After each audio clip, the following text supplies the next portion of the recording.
Here to join us on this panel on land accessibility. My name is Jordan Marr, and I think I've been asked to come and moderate this panel today because I've been farming for around 15 years in my own business and leasing land that whole time. I actually just started last year leasing on my third lease as I've slowly moved north, starting in Peachland in the Okanagan, with a stop in Kelowna for around 6 or 7 years, and now I'm farming in Armstrong. I also, I'm on the mic a lot. I have a couple podcasts. The most recent project is called Farming in British Columbia. I hope you all consider checking that out. More on that later. As well as I've had the opportunity to do a once monthly-ish segment on CBC's Daybreak South out of Kelowna about food and farming in the Southern Interior, which has been really fun. Anyway, I think that's why they've got me in this chair. And I want to introduce the experts for today's panel. Colin Dring, can you put up your hand, Colin? Make sure everyone knows who you are. Thank you. Colin is a researcher at Royal Roads University. He holds a PhD in integrated studies in land and food systems and has devoted many years of his personal and professional life to improving community food security and to the field of food system planning. He's very interested in and knowledgeable about the role that our governments can play in achieving our food system goals or holding them back. And if we all assume that one worthy goal is to ensure that farmers have access to farmland, that's why we've asked Colin to be with us on this panel today. So thanks for coming, Colin. Next, right beside Colin, we have Darcy Smith. Darcy is the manager of the Young Agrarians Land Matching Program, which helps connect farmers looking for land with landowners looking for farmers. But as we're going to learn in this session, the program does a lot more than that. I have personally taken advantage of the land matching program for my own farming, and I think it is awesome. Darcy, thanks for joining us today. And finally, we have Heather Pritchard, whose biography is not very easily nutshelled. She's been farming in BC since, there's a typo here. I wrote the 1890s. I think I meant to write the 1980s. The 1980s. So a long time. She's been farming a long time. Heather is a founding member of Farm Folk City Folk. Has done a ton of work helping to increase Canadian seed security. But the reason we've asked Heather here today is because of her extensive experience with farmer cooperatives and farming cooperatives. In 2006, Heather was a founding member of the Glorious Organics Farming Cooperative, where she still lives today, and since then has helped many others consider, launch, and tweak their own co-ops. So Heather, thanks a lot for joining us here today. Now, before we launch in, folks, I want to give you a sense of how I intend to kind of run this panel today. I hope it can be interactive to the extent that some of you come up with questions. So when that starts happening, I'll come out and give you the mic to ask your question, because we're recording today and would love to record what you have to ask. I'll just ask that for the first round of questions, you hold back your questions, then I'll let you know when it becomes just more of an open session where the conversation will go where it will. I have lots of extra questions that I have ready to ask our three experts, but I'm quite happy to devote a lot more of the session to what you all have to ask. So I'll start with this opening round of questions, and then we'll just we'll see where it goes from there. I'm going to start with you, Darcy. I guess I'll start with me real quick, which is that when I started farming for myself in my own business around 2011, I really had this very strong sense that what I wanted was to own farmland. Primarily because I saw it as really important for security of tenure on the land. And now I look back and realize, I'm glad that didn't happen, at least right away. And I'm wondering, you've been with the land matching program with Young Agrarians for a long time, and how have your assumptions about how security of land tenure or just security on the land, how have your assumptions or interpretations changed as you've kind of managed this program? Yeah, it's a great question. And I think my assumptions have changed along with how our food system and our system more generally is changing. So historically, farming was very centered around the family farm, owning land. And as land prices have gotten more and more expensive, and we all know that, it's gotten harder and harder to own land. And as Jordan alluded to, for most people, owning land feels like it's going to mean security. And that is not necessarily true. I think in the BC Land Matching Program, we're supporting farmers to lease land, licenses, some transitions of land and businesses. And we're always trying to balance that like security and flexibility for people, you know, as Jordan said, being able to migrate his business north as his family's lifestyle changed. That brought maybe his family the flexibility that they needed rather than being stuck in a mortgage. I think also as farming has changed and the land has gotten more expensive, having a mortgage might not bring the security that a lot of us feel like owning land offers, in that if you are trying to pay a mortgage with a farming income, you might end up having to sell the land. And we've known a lot of farmers over the years, seen this happen where folks have not been able to make land ownership work. And then there's also an assumption that leasing is inherently insecure, and it's not inherently insecure. I think there are pros and cons to both owning and leasing. A good lease can be more secure than owning land on the financial side, especially if it's well negotiated and well thought through. And we know lots of farmers who lease for their entire farm businesses, never own farmland, and have really stable, secure businesses. Honestly, that word flexibility, like that's what I was hinting at earlier, is like I had no idea when I was so sure that's what I wanted, that's not what I wanted. And it totally has been about that flexibility to move north, as I tried to have a farm business while accommodating, like my wife has a separate career, so we had to make that work together. Leasing land gave me that flexibility.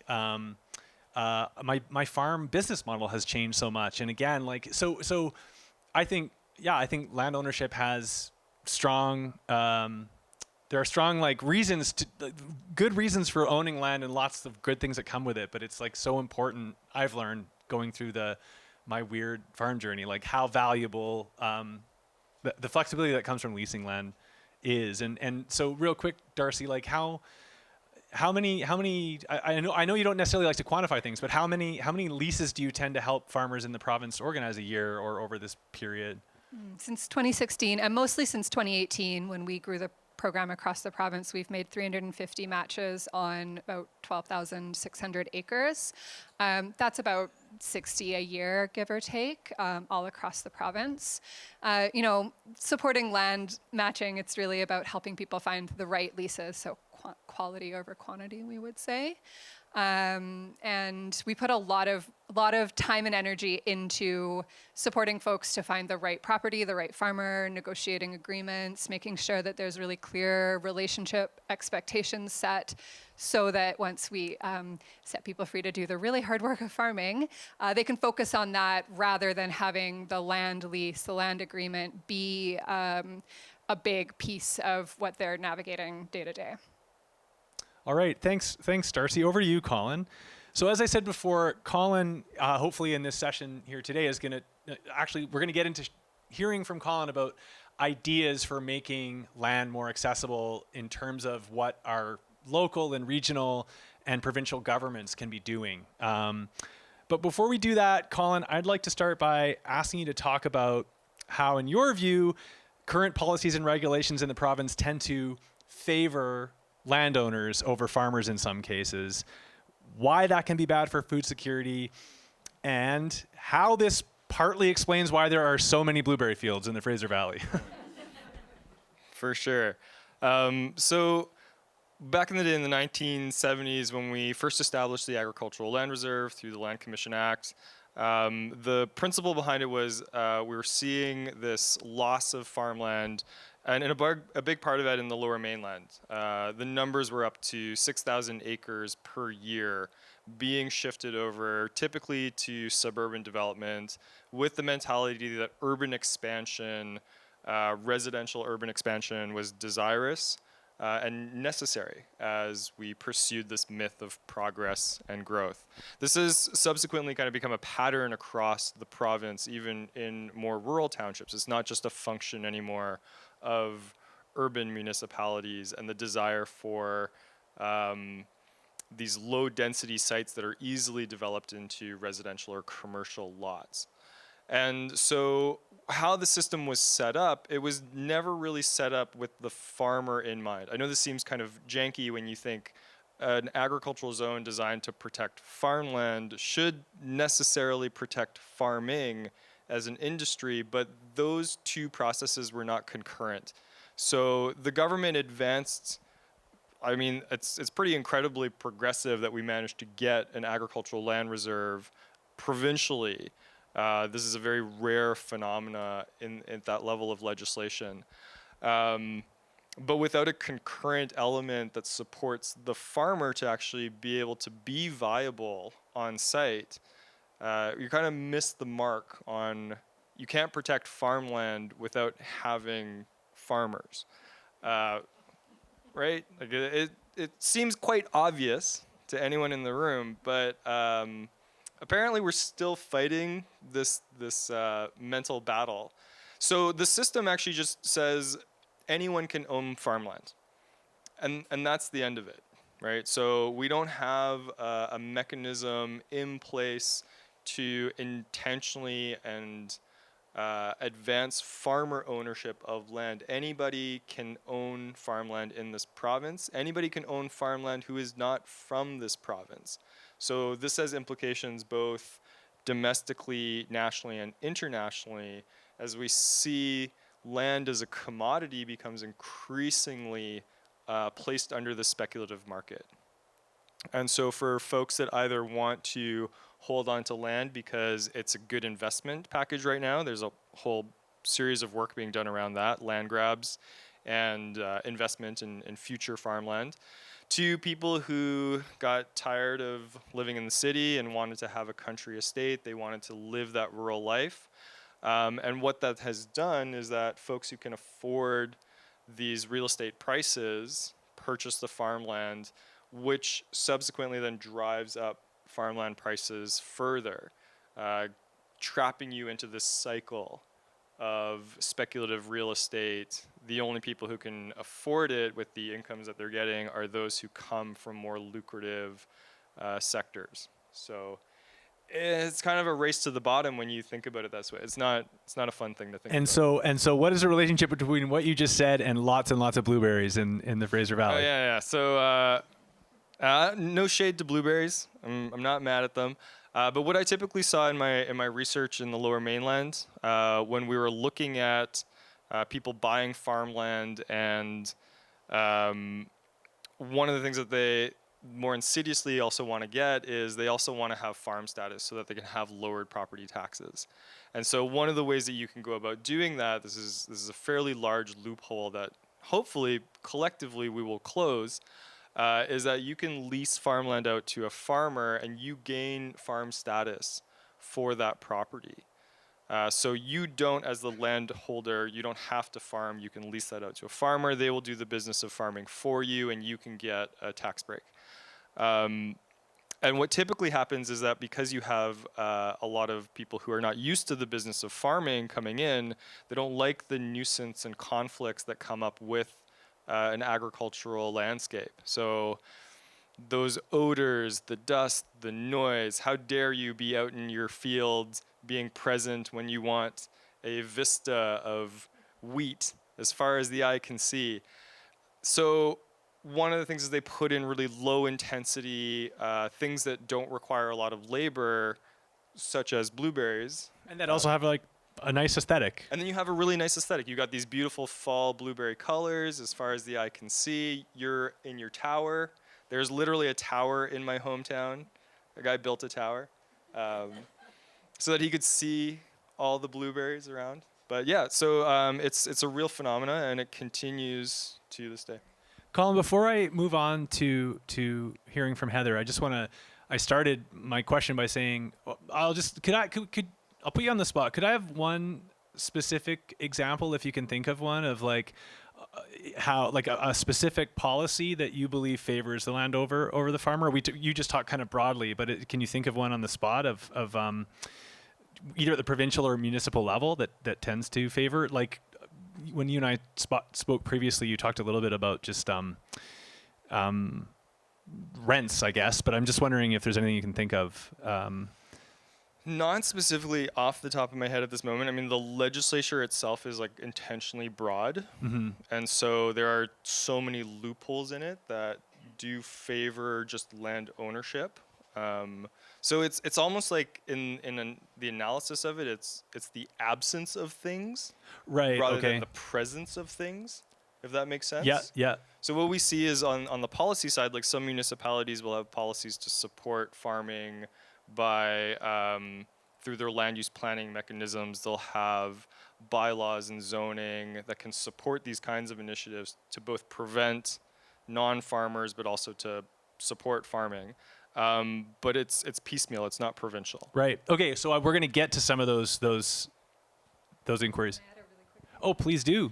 Yeah, I think we talked about security earlier, and what Colin has really outlined is the systemic issue. Like, insecurity comes from our colonial land title system generating insecurity, whether you happen to be a farmer who owns land or a farmer leasing or a farmer in a community farm. It's not the individual scenario that is creating this insecurity. It's like the systemic issues and the policies.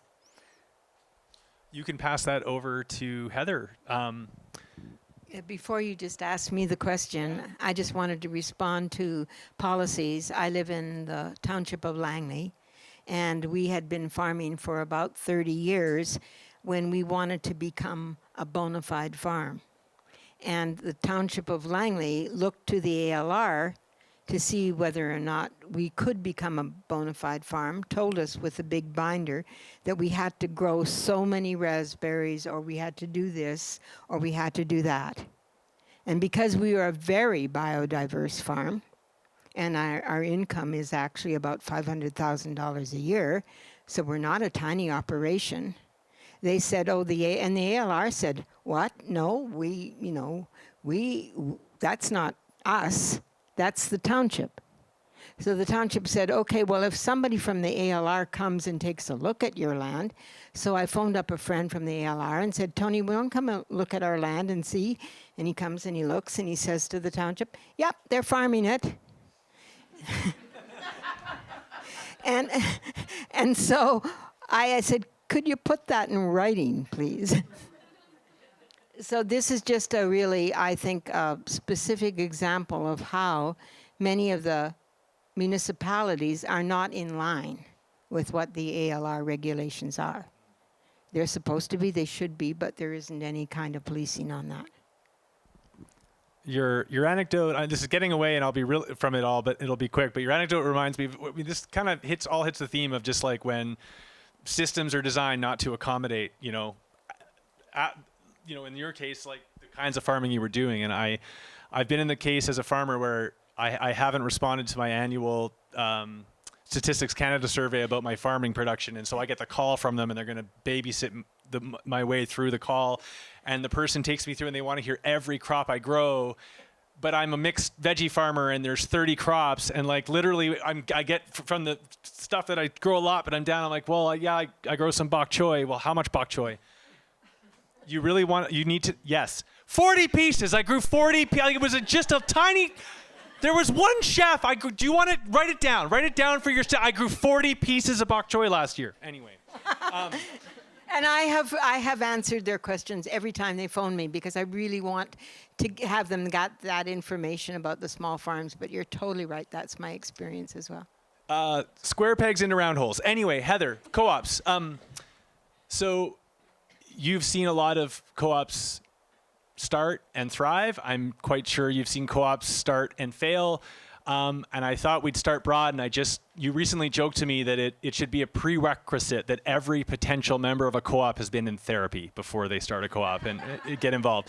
What did you mean by that? Well, that isn't even my quote. That's a quote from Amir from Abundance Farm. And if you want to Google that, Abundance Farm is an amazing farm. And I know when we were talking and planning, I said, I don't think that's going to happen, Amir. And he said, well, think about it this way, is that you got to really know yourself. And you really got to know what activates you, what triggers you. And he's thinking of therapy, I think, not in a very specific way, that you need to employ a therapist, but more about, it's all about communication. It's all about relationship building. And it's all about you being able to hear and listen and be in communication and in good, and what we call right relationship with each other. And that's actually takes a lot of emotional intelligence, you know.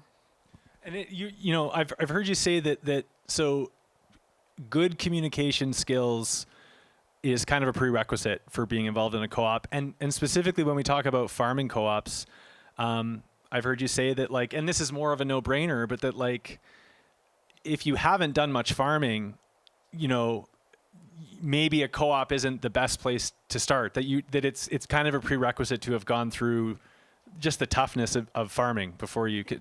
Well, I often joke is that, I mean, you can fall in love, right? And you don't not likely to get married immediately. Just like you can want to form a co-op, but you haven't actually built a relationship with anybody. So when anybody comes to me and say, I want to form a co-op, I say to them, show me your group. Who is your group? And if you form a group, and we know organizations and collectives and people who formed groups and who are going 30 years later and who've never gotten married. In other words, forming a cooperative has to really speak to what a need is. It has to speak to what common purpose is. It has to speak to a group of people who are wishing to collectively and see that actually registering a co-op is of benefit to them. And if it isn't of benefit to them, then it's not likely to succeed. And when people tell me that they are skeptical of co-ops, I really totally understand that. I get that. I mean, I was there when Mountain Equipment Co-op went through their whole thing, and we all got so discouraged about that. But if we want to be innovative, I mean, to me, the ultimate innovation is to work together collectively.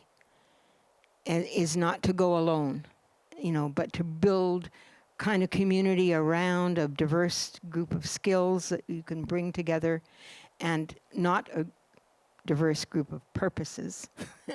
That's really difficult, but diverse group of skills, and in that way learn how to cooperate. And you know, cooperation is based on relationship building, and communication is key. Thank you. Can you pass the mic to Colin? So Colin, maybe I'll just invite you at this point to share, you know, a couple of ideas for policy changes that could start to inject more food security concerns into how we regulate and manage farmland in the province. So food security concerns, and just perhaps like better outcomes for farmers. For sure. Okay, so we could spend a fair amount of time on this, but I'll throw out some fun ones that I think are really promising, maybe from like the more incremental to the more radical cuckoo ideas out there. But everything has a place, right? These are parallel strategies. These aren't silver bullets, right? So one is, I think, close some of these loops. We have legislation, we have a government, hold government to task, organize, get them to actually close some of these loops around who can buy farmland, who cannot buy farmland, make some of those stipulations really clear.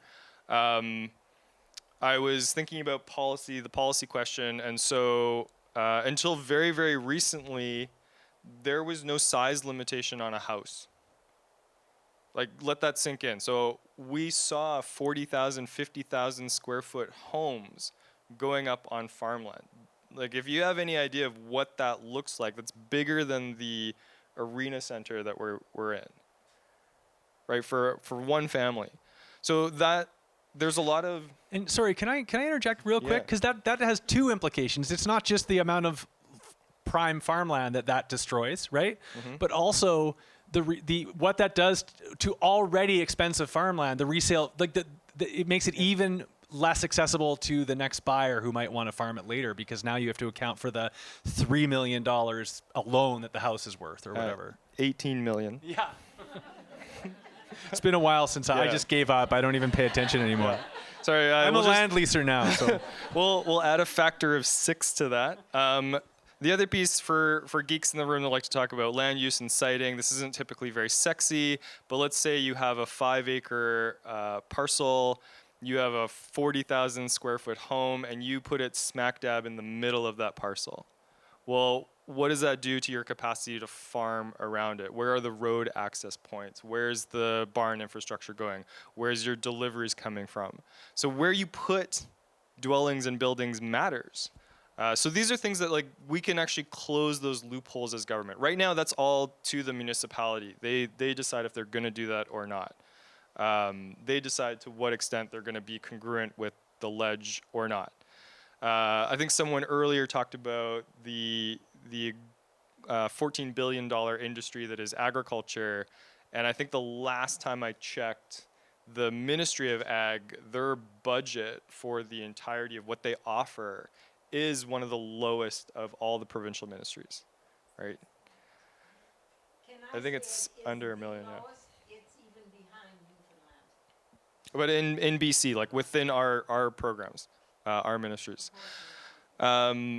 The other piece that I think that's really exciting is municipalities, local governments flexing their purchasing ability. So get your local governments to buy land. It's something that they can do.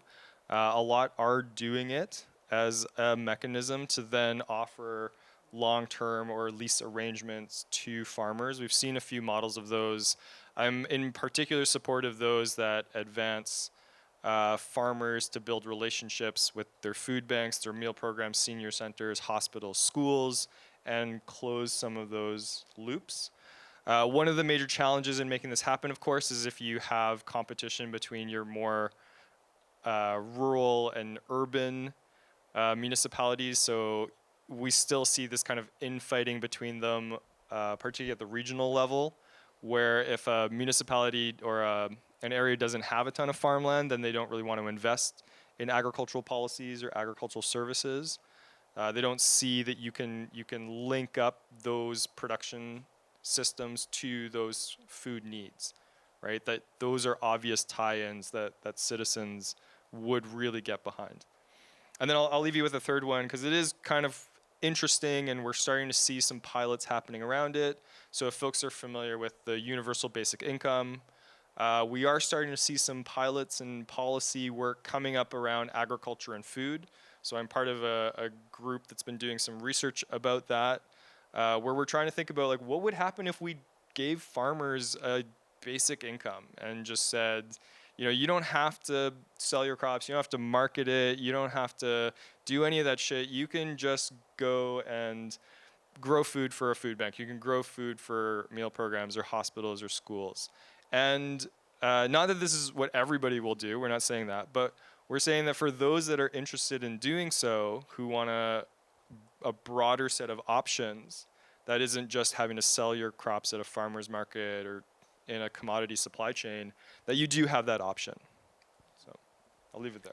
Okay, so in just a minute, we're about halfway through. So I'll prime you all that I'll open it to questions for the rest of the session just about now. While you're thinking about that, I'm going to ask Darcy a question, and then if I start to see hands up, I'm happy to come out and share the mic. Can I share a cool solution yeah, as well please. before I move on to the next thing? So Scotland did something really cool.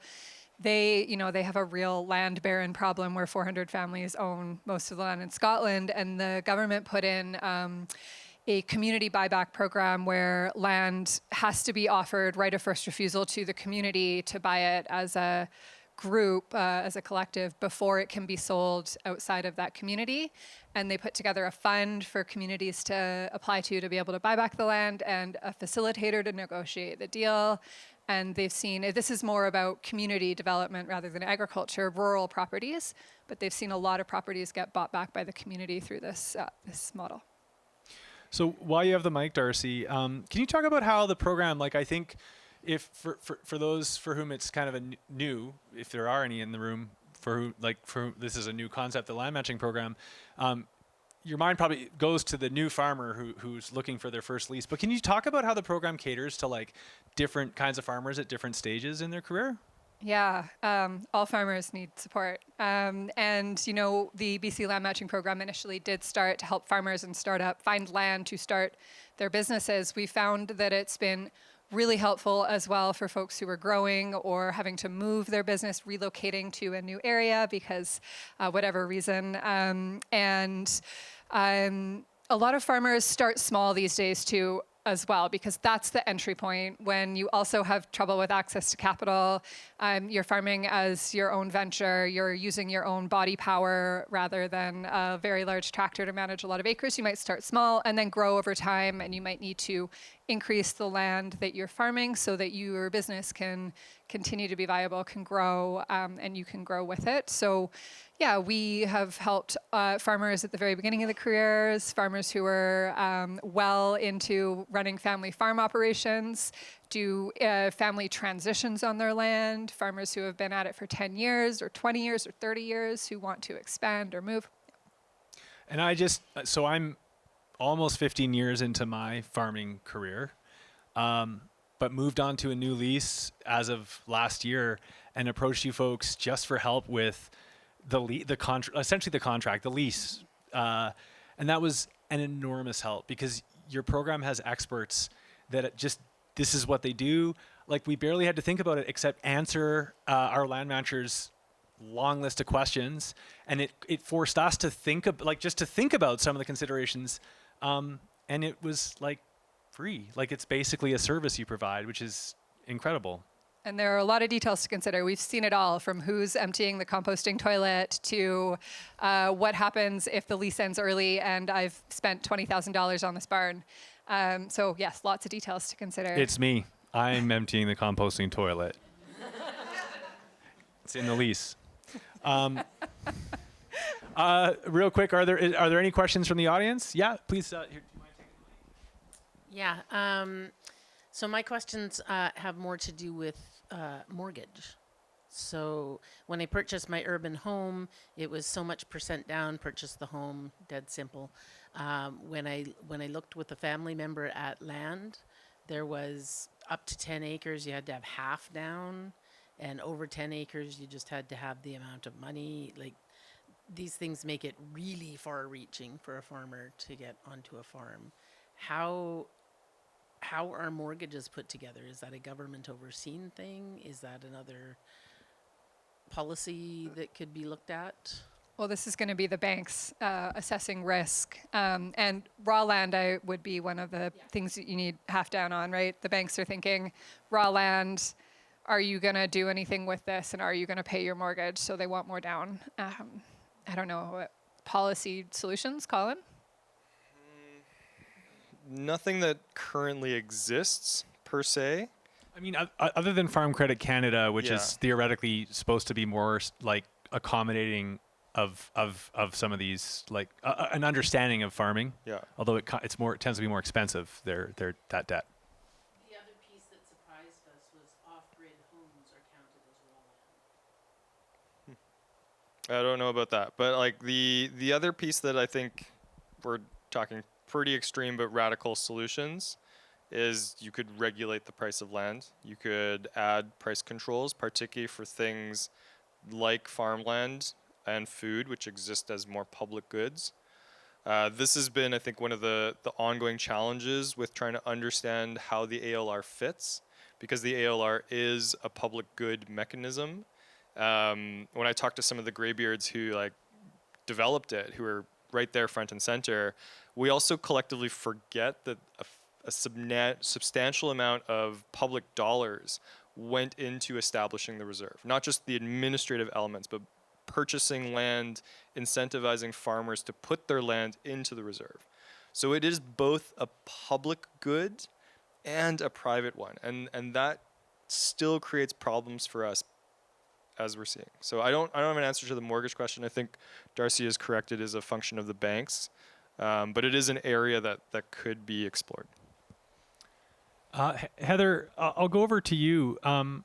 In our province, given that we have an agricultural land reserve that does place restrictions on on residences. I'm wondering if aspiring cooperative farmers in BC, in your experience, have to compromise on the common desire to live where they farm.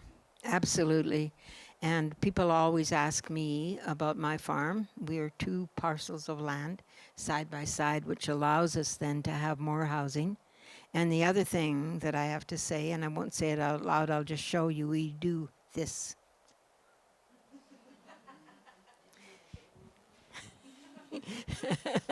And thank you. Yes, I do. And we work with this all the time. And I have been, I guess, to 3 meetings with the Minister of Agriculture and the ALR about housing on farmland, particularly because we're working with community farms and we need more housing. And many of the municipalities don't allow for tiny houses, for example.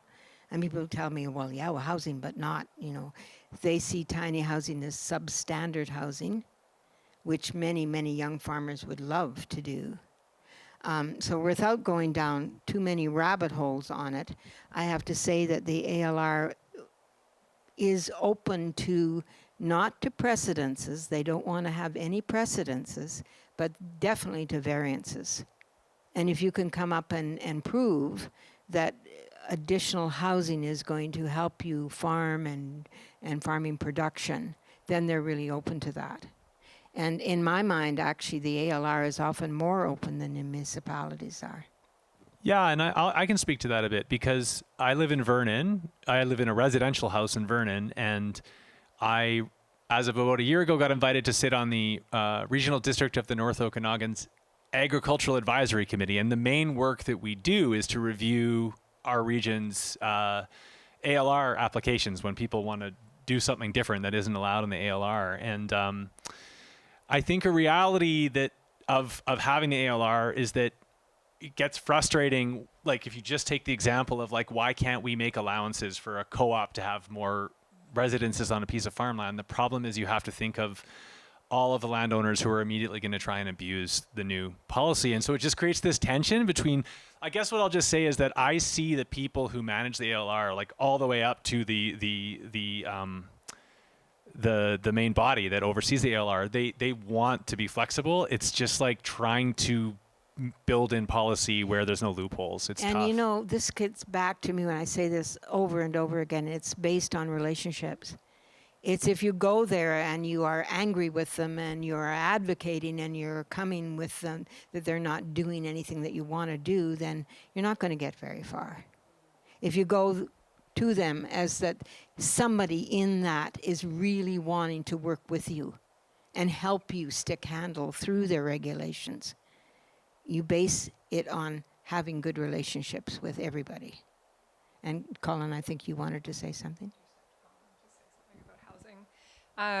Housing, even at the most basic, simple level, where we have land opportunities that are available for lease and they've got houses on them, and farmers are always looking for land that they can live on, but they cannot afford the housing market prices, and that's even another way that they're being shut out of access to housing.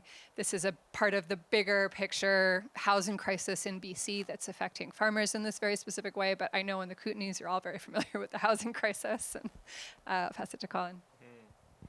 Yeah, so one of the challenges is, of course, this idea of precedent, and to know that historically, anytime a second dwelling got put onto farmland, it became precedent for the municipality to remove that parcel from farmland. Like the conflicts that started growing as you put more residential into farmland then pushed local councils to then say, well, I mean, you've got 30 homes where there were 1. Why don't you just take that out of the ALR and turn it into a suburb officially? So the ALR and its kind of trajectory, the numbers actually lie. Don't follow the ALC's numbers in terms of what the actual in and out of the ALR look like, because our best farmland has been diminishing. The farmland we put in is not of the same quality, but it has created these conditions where any opportunity that someone has to say, like, that land is not farmable, you should take it out, that's an active process.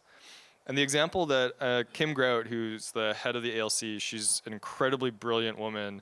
We were talking about, let's say from not the residential side, but let's say from the processing side. You're a blueberry producer.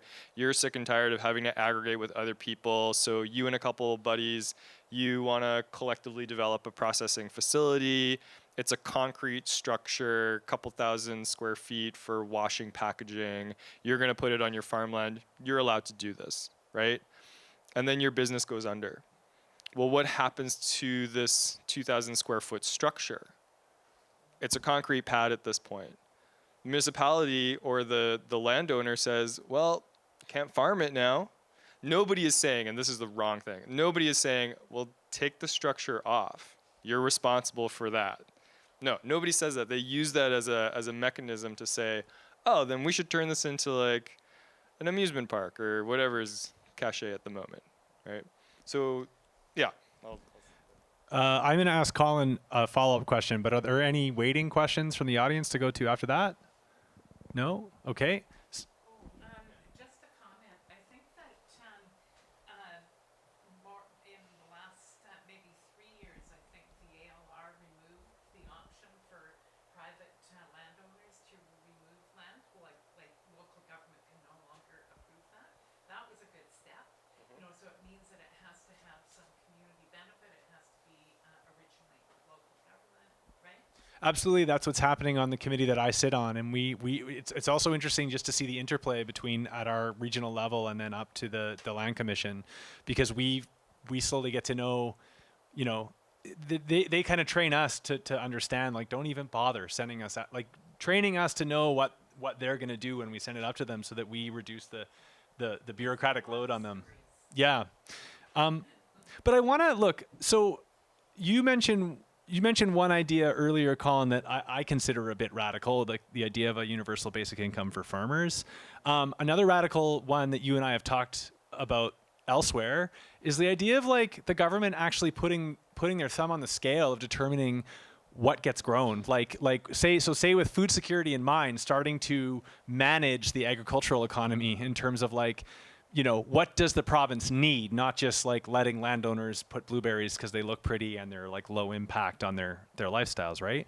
But like whether you talk about these radical ideas, sorry, I'm describing them as radical, or more moderate ones, how, like in your research, do you consider though, like actually getting them through? Because we live in what I consider, and our recent election shows, to be like, we're more a conservative province than not when you look at our electoral history, right?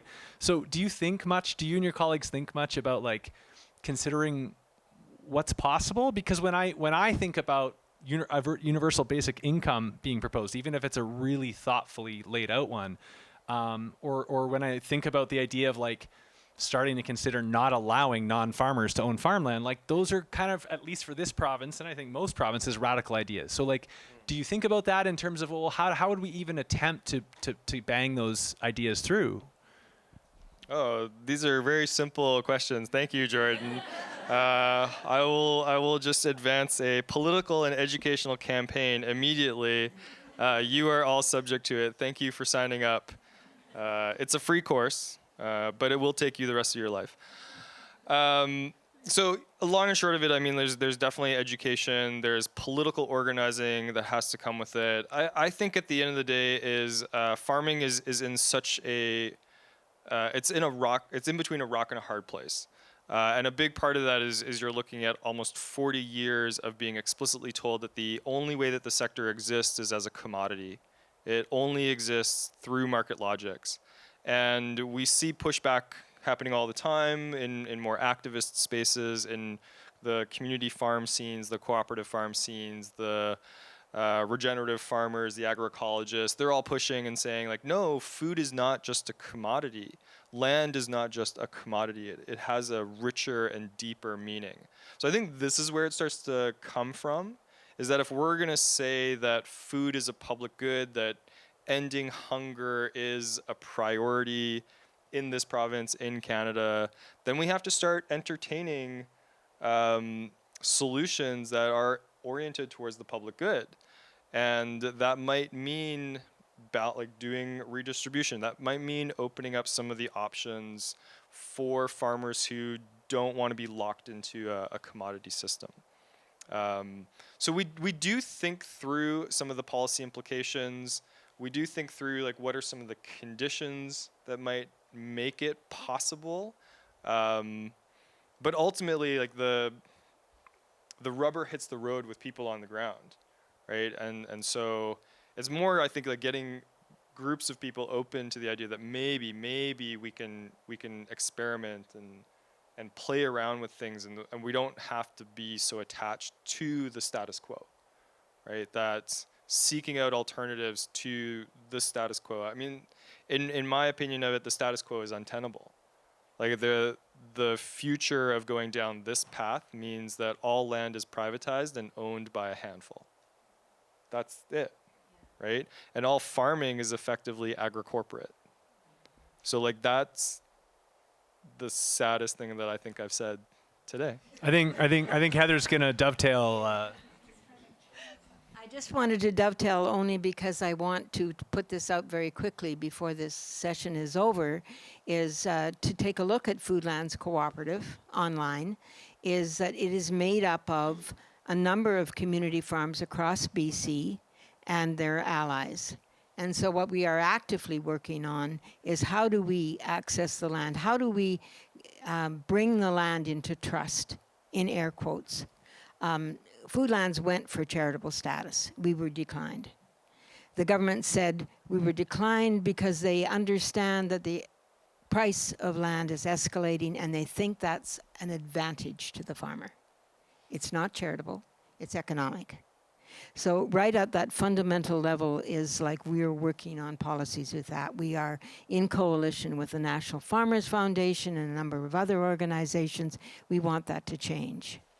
And what we can do, however, is we can be innovative. And I think this is all about innovation. And the way we're innovative is to look at all the different ways that people can acquire land, can make it, put it into community access, and to be able to provide food security for local communities. And we're doing that in every possible way we can.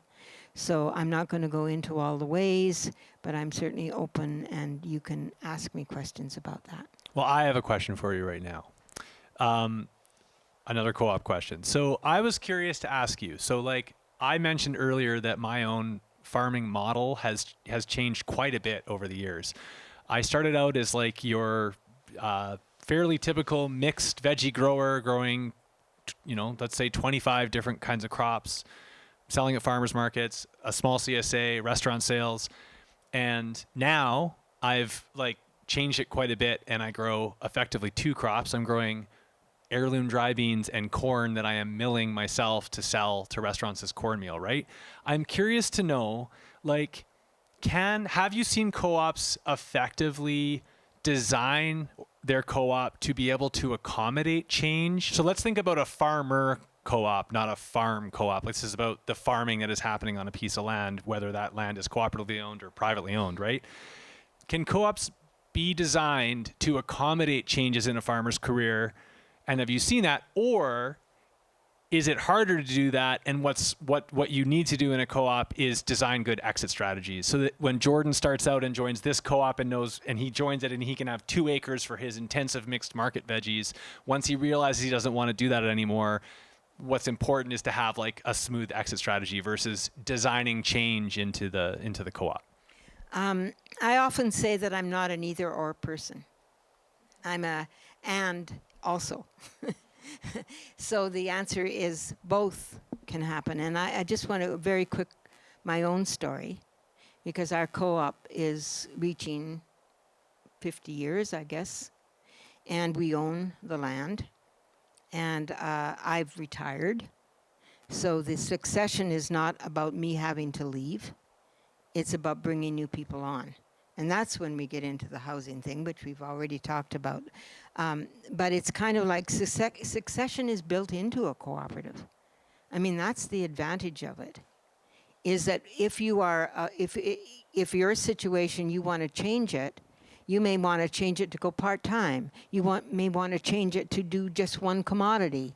You may want to change it to do community work instead of being the active commercial grower that I was for 32 years, right?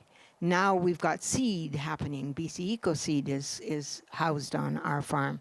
So there's all of these advantages of cooperative farms that also gives the advantage of the co-op member changing what they do. And on our farm, and some of you may know this, but on our farm, David Ketzel was full-on Glorious Organics farmer. He is now full-on seed grower and still lives on the farm. So the flexibility and the innovation that can happen on a collectively owned or collectively farmed farm is much greater, I think, than on as an individual that you can do. And because of my generation, I know so many people that are of my age, and very often the farm is really limited by the capacity of the person who is losing capacity. And so it's kind of like, how do we bring new people on? It's a much easier way to do that if you're cooperatively owned and managed. And just very quickly, is a co-op can do anything. It can be a cooperative people that own the land. It could be a non-profit cooperative like a community service co-op. It can be a cooperative growers that all grow together on the land. We've got a worker co-op on our farm. It can be a cooperative people who want to distribute their produce or who want to do value added. So it's like the group of people decide what their purpose is, what the need is, and then they do it together. They collaborate. So there's tons of flexibility in the model Tons to of take it where you want. flexibility.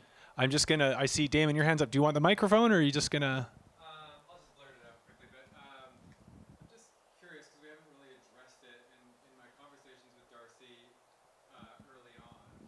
We talked about the element of like financing and creative financing and how there were certain policies. And so as I was hearing you talk about costs, and like there's still this issue of getting the land as a group of people sometimes, and maybe that's a lease, but sometimes maybe there's the desire to buy it. And I was curious if you could just touch on like the national policies that restrict creative financing. Damon wants to talk about tax policy. Wrap this up on a real high note. I think we're gonna like note because it feels to me like when you look into the South and you look at the creativity that they have trying to access land, Yeah. they have better measures for financing, and I think we're limited up here. Am I correct? We absolutely are, yeah. So the U.S. has a lot more ways of creatively financing real estate, shall we say. And this comes back to what I said earlier about the needs of the system changing from the family farm, which would be handed down through generations, to a model where that's not as feasible. And so our tax code favors family farm transition in as much as it just makes it slightly less hard. Non-family farm transition is very unfavored by the tax code. So if you are transitioning land to a farmer outside the family, you're still paying all the capital gains perhaps, or property transfer tax. Like, you don't get those benefits of intergenerational farm rollover. So that creates another pain point on top of the purchase price for farmers trying to transition land outside of the family. Yeah, tax reform. So I see a question from Chris. Chris, I'll come to you in just a moment. I'll just stay with you, Damon. We're coming up on 2:30. Do we have any wiggle room to go 5 extra minutes? The expo is going to start, and you guys can ease into that as you please. Okay, well then we'll go a little over time, but everyone has permission to trickle out if they wanted to have a hard finish at 2:30. So great. I'll just bring the mic out to you. Chris? I know you can, but I have been asked to get as much on mic as possible. So I actually want to go back to your comment about what can a co-op do? Like, can a co-op be flexible? And when I think of the co-op, I think of it as a model for moving something forward. You know, there's a corporation, there's sole proprietorships, there's partnerships, there's co-ops. And your co-op is only as flexible as you want it to be and as cooperative as you want it to be. So while we might think of the co-op model as a way to cooperatively do things, the co-op itself needs to build capacity to do that. So you have to, the challenge with a co-op is you have to manage the co-op as well as the business. So you need to build that into your co-op model that, okay, well, how are we going to build staffing resources so people are well trained, they can be flexible? How are we doing our marketing and our networking so when we want to pivot on something else, we can do that? So I think, yeah, we need to think of the co-op more than just like, oh, we're all working together to get this thing done. You're building capacity within the co-op itself to be a successful business, to have growth, to have the advantage of economy to scale that bigger companies get, obviously without becoming one of them. But if you're just thinking about, oh, it's a co-op, so everybody's going to work together to get things done, I mean, we've seen a lot of examples where that doesn't work in co-ops. I don't need to bring up MEC again. It hurts. And you also see, corporations and sole proprietorships that do that really well. So I think you've got to build that into your model. If you're thinking about doing a co-op, Heather, you talked about this earlier, you need to pick the right people to do it. And then you have to think about what is this model going to look like so it has capacity within itself. It's not just dependent on this idea that it's a co-op. It's the ethos of how you run it as well. Thanks, Chris. So I think. Oh, sorry, Melissa. I didn't notice it till Damon. All of you touched on it at some point, but the idea of using municipally owned land, and hoping you have some great examples of this working out really well. And that, what are the different opportunities other than a lease for having control over that? Where does it work well? What do we need to watch out for? Is this a terrible idea? So we won't, I don't think you'll ever see municipally owned land being transferred to private unless you have a substantial change in the council that wants to unpublic, like privatize and close land. So it's not really a favorable model that we're seeing. Typically, we're looking at like longer term leaseholds. And so those leaseholds, again, are negotiated. The model that comes to mind is the city of Richmond, but there are many others, like Spain has similar models, Brazil has similar models. Sorry? In Richmond, the city owns, I think the actual number, don't quote me on this, but I think it's somewhere around 600 plus acres of ALR land is owned by the city. They have 4 sites across the municipality that are leased out to various farmers or farm organizations. And so their model is they own the land, they lease it over long term under these arrangements. One is KPU, Kwantlen Polytechnic University. Another one is the Sharing Farm. There's an incubator farm site, and then there's another scoped project. I don't know where it's at. I haven't talked to them in a while. But that's a model where the municipality itself purchases land similar to how you would purchase park, or you included. Okay, so apologies, I can unpack this, but in planning speak, we have like this thing called amenity bonuses. So if a developer is coming in and they're going to put in a high rise, and you don't really get to know how much money they're going to make off of it, so you negotiate to be like, well, we anticipate you'll make enough to buy a park or put in a school or build a library. And so the municipality negotiates with developers as part of that. In Vancouver, it's been really egregious because developers just never followed through, and they're just like, we said we were going to build a social housing unit, and then we didn't. Whoops. What are you going to do about it? We already sold all our units. So the mechanisms are there to both generate the finances necessary to purchase farmland.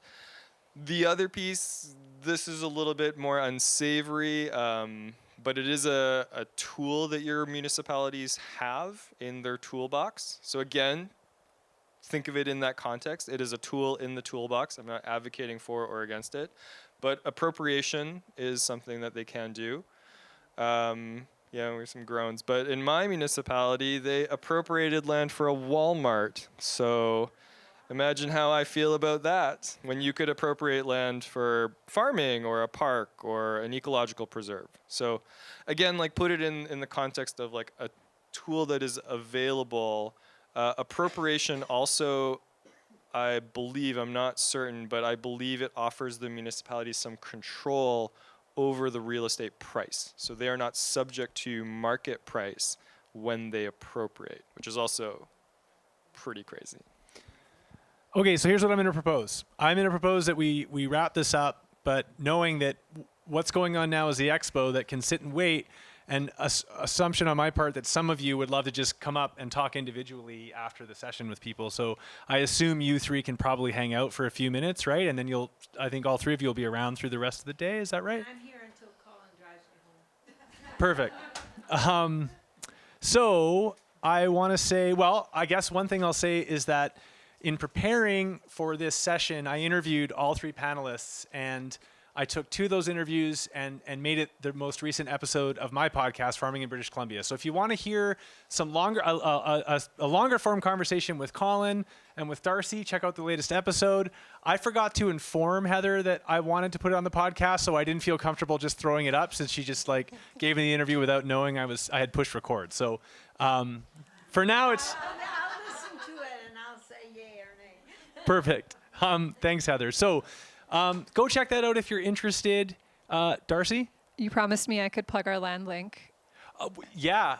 Darcy wants to plug their land link, and also she wants you to know that the Ministry of Agriculture funds their program, which we not can say right now. It's the interregnum period, actually. It still is? Yeah. Never mind. We're not allowed to say that right now. Anyway, go ahead. But they do. We've got a land link coming up in Nelson at Tagum Hall at the end of November. The last weekend in November, pretty sure it's on the Sunday. Nairi Marsh, our land matcher for the Columbia Basin region, has a table in the expo hall. Go chat with her if you have land needs. Register for the land link. I won't be back, but Nairi will be there, and we'll have a panel, like a farmer and a landholder who are land sharing. So if you want to hear experientially from folks who are doing it, that'll be a great opportunity. Thank you. Colin, Darcy, Heather, thank you so much for sharing your knowledge and expertise and experience with us. Thanks to all of you for coming and hanging out for the panel.